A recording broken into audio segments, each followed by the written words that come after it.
एक खूबसूरत बरसरे रोजगार लड़के की रिश्ते की जरूरत है, जिससे इस नंबर पे राब्ता कायम फरमाए, फरमा ले और जरा कैरियर धुन में कैरियर बना रहे। कितनी बच्चियां ऐसी हैं जो इस जहन्नमी कानून के भेंट चढ़ चुकी हैं जो मुआशरे ने बनाया। साउथ में जाइए, 45-50 साल की लड़कियों का एक खेप मौजूद है, रिश्ते नहीं आते, 1 किलो सोना देना पड़ता लड़के वालों को सोना दे तब उनकी शादी होगी। ऐसे ऐसे कंगाल हमारे माशरे में मौजूद है। सब तहैया कर लो, अपनी बच्चियों की शादियों पे जो पैसा खर्च करते हो वो पैसा अपने लड़कियों के तालीम पे खर्च करो, ये तालीम ही उसका जहेज बन जाए, ये सोच पैदा करो। सुभान अल्लाह, ये सोच पैदा करो। और ये भी सुन लो माओ बहनों, और जो हमारी बच्चियां बैठी हुई हैं उनसे भी गुजारिश है, ससुराल को ही अपना घर समझा करो। हमारे जो बुजुर्ग लोग थे वो बहुत दूर शादी करते थे बच्चियों की। जब हमने अपने परदादा से पूछा था इतनी दूर क्यों शादी कर दी फूफी की, बोले इसलिए इतनी दूर शादी किया है बेटा कि अगर कुछ टुन्न पुन्न उधर हो जाए तो कम से कम 15 दिन लग जाए हमारे तक खबर आने में, तब तक मामला ठंडा पड़ जाएगा। और अब किचन में है, रोटी बेल रही, अम्मी अरे भैया को भेजना, मैं नहीं रहूंगी इस घर में, आज तो सासू ने ये कह दिया, आज ससुर ने ये कह दिया। ये लो साहब काम चालू है। अब अम्मा ने बजाय कुछ सोचने समझने गुड्डू को भेज दिया, हाँ बेटी जल्दी से सारा सामान तैयार कर ले, लिया चल अपने घर पे। इसको इसकी औकात बताएंगे, कोर्ट कचहरी में खींच करके माफी ना मंगवाई तो मैं भी अपने असली बाप की नहीं। अब क्या होता है, हम भी चलते रहते हैं, कभी कभी वकीलों से मुलाकात होती है, वो पूछती मौलाना क्या करते हैं आप, क्या स्पीच देते हैं, तकरीर करने जाते हैं, क्या अपने कौम की औरतों को आप समझाते नहीं है। एक औरत बुर्का पहने हुए एक लड़के को हाथ में उंगली पकड़ाए, एक को गोद में लिए हुए है, सालों साल कचहरी के चक्कर काटती है, क्या गैरत मर गई आपके कौम की। अल्लाह अकबर, अल्लाह अकबर, अल्लाह। हर लड़की जो ससुराल जाती है उसका वही घर है, किसी भी हाल में उसे वही निबाह करना है।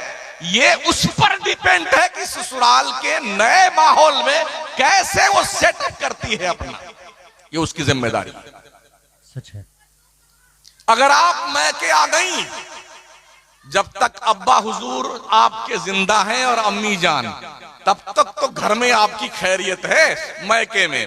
और जैसे अब्बा अम्मा मरे ना तो अब भाभियां आपकी घास नहीं डालेंगी आपको, चल इधर से उठा बोलिया बिस्तर इधर से।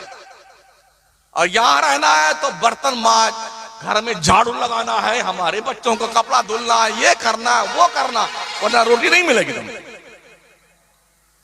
मैं गलत तो नहीं कह रहा हूं? नहीं, बिल्कुल सच है। क्यों ना हर बेटी अपनी सास को मां का रुतबा दे करके वहां सेट हो जाए, अपने ससुर को बाप का दर्जा दे करके, अजनबी घर और दरो दीवार से उनसियत पैदा कर ले, तो आज ये झगड़े हमारे मुआशरे में ना रहे। जी माशाअल्लाह। और जवानों तुम भी कान खोल के सुन लो, मामूली मामूली बात पर तलाक तलाक तलाक तलाक इस चक्कर में मत पड़ना, समझ रहे हो। बहुत सारे सवालात हमारे पास भी आते हैं, बोले नहीं हजरत मैंने यूं नहीं कहा था, मैंने यूं कह दिया। अरे मैंने यूं कह दिया हजरत, गुस्से में कह दिया हजरत, तेरी ऐसी की तैसी, गुस्से में कह दिया। अच्छा कोई गुस्से में अगर बंदूक चला दे तो गोली निकलती कि नहीं निकलती है? जी निकलती है। चाहे गुस्से में बंदूक चलाओ चाहे खुशी में चलाओ, गोली निकलेगी नहीं लगेगी? जी निकलेगी। सामने जिस पर निशाने पे लगाए वो मरेगा कि नहीं मरेगा? जरूर मरेगा वो। तो मैंने पूछा यार कोई एक बंदा मुझे ऐसा बता दो कि आज ही वो अपनी दुल्हन लेके आया हो, पहली रात हो, अपने इस गांव का नाम क्या है? कुनारी बंगला की सबसे बढ़िया मिठाई की दुकान से 1 किलो मिठाई ले वो दूल्हा, अपने बेगम के कमरे में पहली बार प्रवेश करे और बेगम अस्सलाम वालेकुम, ये बहुत बढ़िया मिठाई हमारे कुनारी बंगला की, आप खाइए, आज मैं बहुत खुश हूं, इस खुशी में मैंने तुमको 3 तलाक दिया। ऐसा कोई है? नहीं। आदमी गुस्से में तलाक देता है ना यार। जी। तो बहानेबाजी क्यों? तलाक का मैटर इतना अहम है, जिस दिन आपकी शादी की तैयारी और तारीख शुरू हो ना, उसी दिन से किसी मौलाना साहब के पास, इमाम साहब के पास बैठ करके शादी के मसले सीखिए, मसले समझ रहे हैं, ताकि तुम्हें पता चले कि बीवी का हक क्या होता है शौहर पर, और शौहर का हक क्या होता है उसकी बीवी पर। ये कुछ सीखता नहीं आदमी, बस अब धूम से रहेंगे और इस तरह जिंदगी गुजरेगी। ऐसी जिंदगियां जहन्नम बन जाती, 2 खानदानों में दरार पैदा हो जाती। अच्छा, एक बुराई हमारे यूपी में ये भी है, बोले हम लड़का वाले हैं तो हमारा रुतबा बड़ा बुलंद है, ये लड़की वाला ये हमसे नीचा है। ये कहां लिखा हुआ भाई साहब? ये कहां लिखा हुआ कौन सी किताब में कि लड़की वाला छोटा है लड़का वाला बड़ा है? कहीं नहीं है, ये सब फ्रॉड और झूठ है, झूठ। रिश्तों की कदर कीजिए, बड़ों की इज्जत कीजिए, छोटों से प्यार कीजिए। मेरे नबी फरमाते मल्लम यरहम सगीरना वलम युअक्किर कबीरना फलैसा मिन्ना, जो हमारे बड़ों की इज्जत नहीं करता, छोटों से प्यार नहीं करता, वो हमारी सोसाइटी का मेंबर नहीं है। मेरे आका फरमाते अकरीबू करीमा कुल्ला कौमिन, हर मजहब के बड़े का आदर कीजिए, सम्मान कीजिए, इज्जत कीजिए, इससे आपकी इज्जत घटेगी नहीं, अल्लाह आपकी इज्जत में 4 चांद लगाएगा। माशाअल्लाह, सुभान अल्लाह, वाह। नजरों को हयादार बनाइए, आवारा नहीं, किसी की बहन बेटियों की तरफ गलत नजर ना उठाइए, यह इस्लाम का मैसेज है। इस्लाम में गर्लफ्रेंड और बॉयफ्रेंड का कोई कॉन्सेप्ट नहीं है, ये जंगलीपन जिना का दरवाजा है। इसलिए इन बुरी बातों से हमारी बच्चियों को भी दूर रहने की जरूरत और हमारे बच्चों को भी दूर रहने की जरूरत है। अगर समझ शरीफ के झरोखे से कोई बात दिल तक पहुंचती है तो अमल कर लीजिएगा। और फिर मैं ये कहूंगा, इन बुजुर्गों की कुर्बानियों को, उनकी कुर्बानियों का मजाक मत उड़ाओ। अगर हो सके आपसे ना, ये जो पैसे आपके खर्च होते हैं अनाप शनाप, ये पैसे इकट्ठा करके इसी बुजुर्ग के नाम की कोई कॉलेज बना लो, कोई स्कूल बना लो, इंस्टीट्यूट बना लो, अस्पताल बना लो, जहां पर कंसेशन में कौम के बच्चों बच्चियों माओ बहनों बड़ों का इलाज हो। अच्छा रहेगा आपके लिए। अभी मैं पिछले 2 महीना पहले रायपुर में तकरीर करने गया, छत्तीसगढ़ की राजधानी में। एक बुजुर्ग का बहुत बड़ा आस्थाना है, तो बहुत बड़ा कैंपस, उनका बिल्डिंग शानदार बनी हुई, 8 दिन का उर्स करते हैं हजरत, 8 दिन का। 8 दिन में क्या करते हैं वो पता है आपको? कहीं आग के इस्ट्रा आता है, ये पता नहीं क्या बला है, मुझे पता नहीं आग के इस्ट्रा क्या होता है। कव्वालियां होती हैं, एक दिन रात में लास्ट में तकरीर होती है। इस बार मेरा नंबर आ गया, मैंने वो दे मचाई ना उनकी। मैंने कहा बुलाना अगली बार, चाहे मत बुलाना, मुझे शौक नहीं चल रहा था तकरीर करने का, मगर जो मैं समझाना चाहता हूं कौम को, जो मैसेज देना है वो मैं दे के जाऊंगा।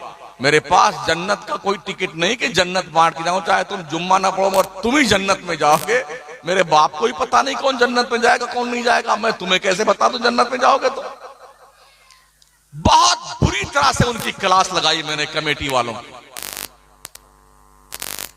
मैंने कहा इतना बड़ा कैंपस है, क्या मुस्लिम कौम की बच्चियों के लिए इसमें इंग्लिश मीडियम 12वीं क्लास तक की स्कूल नहीं खोल सकते हैं आप? उन्होंने कहा अगले साल की तारीख फिर आप नोट कीजिए, अगले साल आप आएंगे तो इस कैंपस में बच्चियों का इंग्लिश मीडियम का 12वीं तक स्कूल खुला हुआ मिलेगा आपको। सुभान अल्लाह, माशाअल्लाह, बहुत अच्छी बात है। सुभान अल्लाह, माशाअल्लाह। तारीख लिखवाई उन्होंने। एक साहब मुझसे कभी मिले भी नहीं, मेरी तकरीर सुन सुन करके उन्होंने 20 एकड़ जमीन कॉलेज के लिए खरीदी हुई। वो मिलने आए कि अभी आपकी तकरीर से प्रेरित होकर के मैंने कॉलेज बनाने का प्लान बनाया है। सुभान अल्लाह, माशाअल्लाह, अल्लाह अल्लाह। इस गांव के जिम्मेदारों से मैं गुजारिश करूंगा, प्रधान जी हों या कोई साहब जो सियासी एक्टिविटीज रखने वाले लोग हों, साहिब शऊर हों, अहले सरवत हों, क्या आप ये जिम्मेदारी नहीं महसूस कर सकते हैं?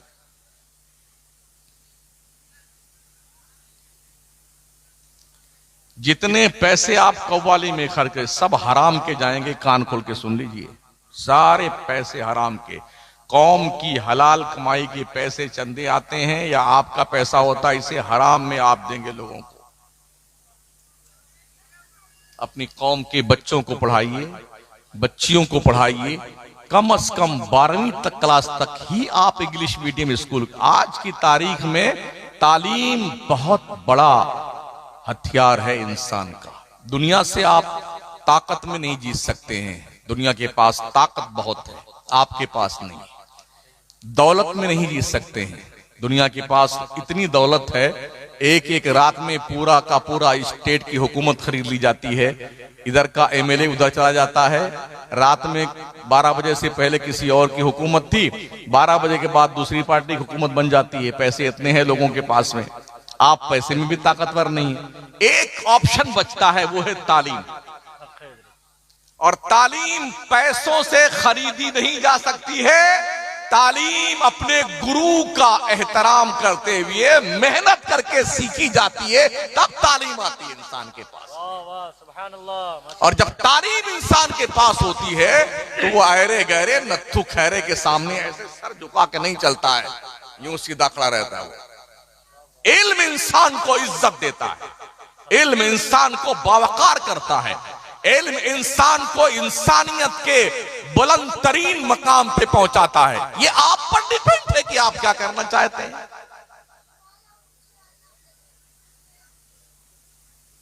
आखिरी बात,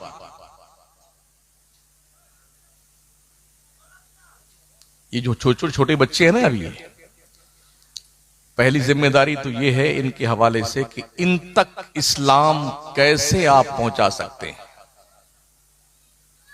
बहुत अच्छी बात है। कैसे? वो नॉलेज आपके पास होनी चाहिए कि आपके मरने के बाद आपकी नस्ल मुसलमान तो रहे। दुनिया इस कोशिश में लगी हुई है कि आपके बच्चे मुसलमान न रहें। अर्ज करूं मैं आपसे भी, अभी 2 हफ्ता पहले मैं एक लिटरेचर पढ़ रहा था। एक मुल्क की एक लेडी स्पीच देने वाली धर्म कॉलेज में पढ़ाने आई थी, वो ईसाई थी। जब बच्चों को पढ़ाने आई तो उसका सब्जेक्ट क्या था? उसका सब्जेक्ट था कुरान की तफसीर, ईसाई और कुरान की तफसीर। क्या आप सोच सकते हैं कि एक ईसाई कुरान की तफसीर मुसलमान को कैसे पढ़ाएगा?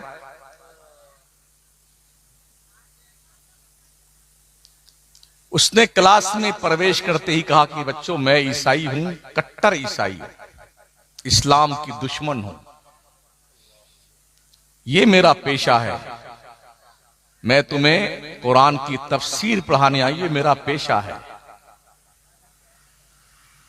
क्या आपके बच्चे को एक ईसाई लेडी जो इस्लाम की दुश्मन है, वो आपके बच्चे को कुरान पढ़ाएगी?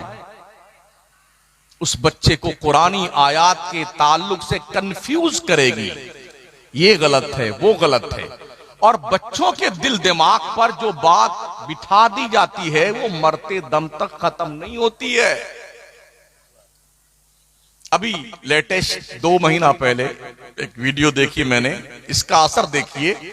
अगर आपके बच्चों को पढ़ाने वाले मुसलमान नहीं हैं, कोई और हैं, तो उसका असर ये देखा गया कुछ यूनिवर्सिटी के बच्चे मिस्र के म्यूजियम में गए थे, फिरौन की डेड बॉडी के सामने खड़े होकर वो फातिहा मुसलमान के बच्चे पढ़ रहे थे। आपके बच्चों को यह तक नहीं पता है कि फातिहा किसके लिए पढ़ी जाती है।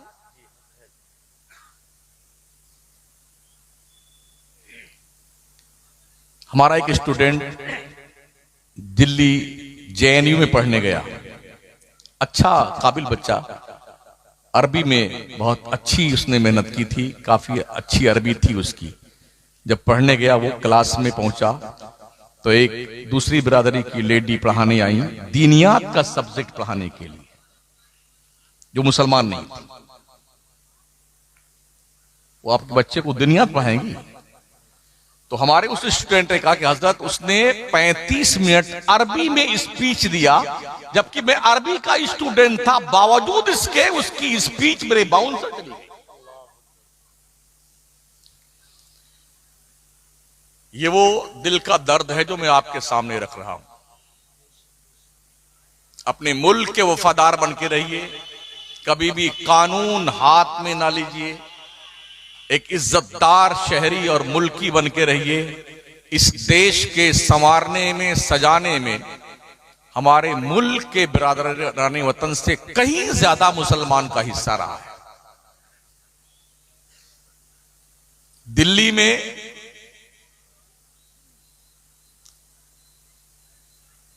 जहां पर नाम लिखा है वीर जवानों का, 83,000 लोगों के वहां पर लिखे, 83,000 लोगों ने बलिदान दिया है देश की आजादी में। हालांकि बहुत असहाय लोग होंगे। फिर उसमें नीचे लिखा हुआ 83,000 में से 63,000 सिर्फ ओनली मुस्लिम पॉपुलेशन की कुर्बानियां हैं। बकिया में सब हैं। दिल्ली की सरहद से लेके लाहौर तक शेर शाह सूरी रोड पर दोनों तरफ पेड़ों पर तकरीबन 57,000 उलमाए अहले सुन्नत को सूली पे अंग्रेजों ने लटकाया था, क्योंकि उन्होंने हिंदुस्तान जैसे मुल्क में अंग्रेजों के खिलाफ जिहाद का फतवा भी दिया था और जिहाद भी किया था। ये हमारी कुर्बानियां हैं। शायद देशवासियों को ये समझ में आ जाए, ख्वाजा गरीब नवाज के मजार के नीचे कोई शिवलिंग नहीं है, इसलिए कि हमारे देश के प्रधानमंत्री ने बाज़ाब्ता चादर भेज करके ये बाज़ाब्ता पैसा मैसेज दिया, पैगाम दिया, और अपना पैगाम अपने लेटर पैड पर ख्वाजा के कदमों में चादर पेश की है। हमारे देश के रोड मंत्री जनाब नितिन गडकरी साहब का भी बाज़ाब्ता तौर पर जो उनके लेटर पैड पर ख्वाजा गरीब नवाज के हवाले से जो उनकी कुर्बानियों का एतराफ किया है गडकरी साहब ने, ये मैसेज है कौम के उन दोस्तों के लिए, बिरादरान वतन के लिए। देश को अमन और शांति की जरूरत है, मोहब्बत प्रेम से रहने की जरूरत है, नफरतों की दीवार तोड़ने की जरूरत है, मोहब्बतों की समंदर का पानी पीने की जरूरत है, ताकि हमारा भारत एक खूबसूरत ताकतवर दुनिया के नक्शे पे मुल्क की हैसियत से पहचाना जाए, जाना जाए और माना जाए। चलते चलते ये अर्ज करूंगा, इस देश की जनता को बार बार लोग डराते हैं, पाकिस्तान आ जाएगा, पाकिस्तान पाकिस्तान। एक मिनट के लिए मेरी बात सुन लें। हमारे मुल्क में 29 स्टेट हैं, ठीक है ना?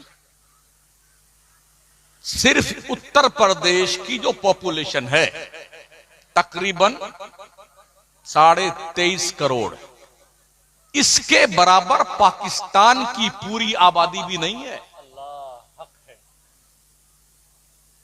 137 करोड़ वाले आबादी वाले मुल्क को सिर्फ 22 करोड़ वाले मुल्क पाकिस्तान से डराया जाना, ये जुनून नहीं तो कौन सी अक्लमंदी है? अगर पूरे भारत का इंसान एक बार फूंक मार दे एक साथ, तो पाकिस्तान नक्शे से उड़ जाए। उस पाकिस्तान, अरे पाकिस्तान पाकिस्तान बांग्लादेश, अजीब है। मुझे ताज्जुब होता है यार, हो क्या गया देश के इन सियासी बाजीगरों को कि मुल्क के अंदर इस तरह से जो है वावेला मचा रहे हैं कि पाकिस्तान आ जाएगा, पाकिस्तान आ जाएगा। कोई हैसियत पाकिस्तान के हमारे मुल्क के सामने नहीं है और ना बांग्लादेश की है। बस शर्त यह है हमारे दिमाग के कीड़े निकलने चाहिए। अच्छी बात है। तो अपने बच्चों तक दीन पहुंचाइए और 5 वक्त की नमाज पढ़िए ईमानदारी के साथ, ठीक है। इसलिए कि हर दौलत कोई ले लेगा, बिल्डिंग, जायदाद, फॉर्चुनर, पैसे, वैसे अंगूठी तो मरने से पहले खींच लेते हैं लोग। ये खटाखट निकाला, हार निकाल लिया, बुंदा निकाल लिया, नथनी निकाल ली, झुमका निकाले, सब छीन लिया। बुढ़िया ऐसे देखती रहती है, चाबी छीन लिया बच्चों ने मरने से पहले। नमाज वो पूंजी आपकी है जो किसी नोमिनी को नहीं मिलेगी। तुम मरोगे ना, तुम्हारी कब्र में तुम्हारी नमाज रोशनी बन के आएगी, उजाला बन के आएगी, आपसे आकर के गुफ्तगू करेगी, तुम मुझे पहचानते हो, मैं नमाज तुम्हारी हूं, तुम्हारी वहशत दूर करने आई हूं। अपने हाथों पे तस्बीह पढ़ा करो, अल्लाह अल्लाह, सुभान अल्लाह, माशा अल्लाह। अल्लाह के नबी इस्लाम का फरमान है, ये पोर आपके रोशन होंगे जब आप कब्र में जाएंगे, और ये पोर अल्लाह के दरबार में आपकी तरफ से गवाही देंगे, मौला तेरी तस्बीह हमारे इन पोरों पे ये बंदा पढ़ता रहा है। नेकियां कर लें साथियों, गुनाह तो बहुत हो गए हैं, कुछ नेकियां भी कर लें और ये अहद कर लें, मौत बताकर नहीं आती है, अचानक आती है और ऐसे दबोचती हो, यूं लेके जाती। ऐनमा तकूनु युद्रिकुमुल मौत वलौ कुंतुम फी बुरूजिम मुशय्यदा। तुम चाहे मजबूत किले में बंद हो जाओ, मौत का आहनी पंजा तुम्हारे गले को दबोच कर तुम्हारी रूह निकाल के लेके जाएगा। इसलिए इससे पहले कि मौत आए, नेक बन जाओ, अच्छे बन जाओ, परहेजगार बन जाओ। और इमाम अहले सुन्नत फरमाते हैं, अंधेरा घर, अकेली जान, दम घुटता दिल उकताता, खुदा को याद कर बंदे वो साअत आने वाली है। आज तक कोई किसी की कब्र में नहीं गया है कि अब्बा हमारे मर गए तो हम चलो अब्बा के साथ हम भी कब्र में लेट जाते हैं। बेटा अपने बाप के साथ, बाप अपने बेटे के साथ, बीवी अपने शौहर के साथ, कोई नहीं जाता भाई साहब। रो वो करके जब आंसू खत्म हो जाता है ना, तो एक बूंद नहीं गिरता बस। अब क्या मिना कलकना को बिहाना इदको मिना नुखरजकुम तारतन उखरा। अब आप जानो, आपकी कब्र जाने, हम तो चले बंटवारा करने के लिए। हाँ, ऐसे भी हमने वीडियोस देखे हैं, अभी दफनाया नहीं गया बाप को, वही लठियां चल गई कब्रस्तान में, दे पटकी पटका भाइयों में। एक बंदा का बाप मरा, अच्छा बेईमानी देखिए, जो बड़ा बच्चा था उसका कागज बनवा लिया उसने वकील से और ऐसे छुपा कर रख के, आखिर में उतरा अब्बा को दफनाने के बाद, उस पर झुक करके उसके अंगूठे को निकाल के अंगूठा लगाना चाहता था मरे हुए बाप का। मलकुल मौत वहीं मौजूद थे।